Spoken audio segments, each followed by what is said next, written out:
বিশ্বনবী, নবীদের নবী, রহমাত লিল আলামিন। তিনি আমাদের শেষ নবী, আখিরের জামানার পয়গম্বর।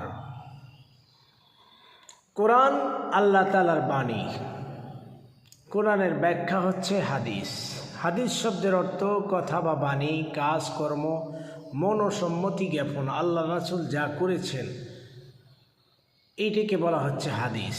এই হাদিস আমাদেরকে অনুসরণ করার জন্য মহান রাব্বুল আলামিন পবিত্র কোরআনুল কারিমের সূরা হাসর এর পবিত্র কোরআনুল কারিমের 59তম সূরা সূরা আল হাসরের 7 নম্বর আয়াতে মহান আল্লাহ রাব্বুল আলামিন নির্দেশ দিচ্ছেন, ওয়ামা আতাকুমুর রাসূলু ফাখুযুহু ওয়ামা নাহকুম আনহু ফান্তাহু। রাসূল যা তোমাদের মাঝে নিয়ে এসেছেন তা তোমরা গ্রহণ করো, রাসূল যা নিষেধ করেছেন তা থেকে তোমরা দূরে থাকো। আল্লাহ নির্দেশ দিয়েছেন, তার রাসূল যা আমাদের কাছে নিয়ে এসেছেন সেটা আমাদের গ্রহণ করতে বলছেন, আর তিনি যা থেকে নিষেধ থাকতে বলছেন তার থেকে আমাদেরকে নিষেধ দূরে থাকতে বলেছেন। এটা আল্লাহ তাআলার নির্দেশ।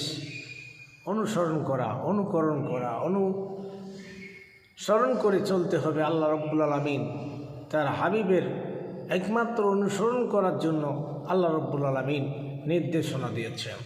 প্রিয় নবী সাল্লাল্লাহু আলাইহি ওয়াসাল্লাম বিদায়ী হজ্জে লক্ষ লক্ষ সাহাবী নিয়ে যখন ভাষণ দিচ্ছিলেন, ওই বিদায়ী হজ্জে আল্লাহর নবী বলেছেন, তারাকতু ফিকুম আমরাইনি লান তাদিল্লু মা সাকাতুম বিহিমা কিতাবিল্লাহি ওয়া সুন্নতি রাসূল।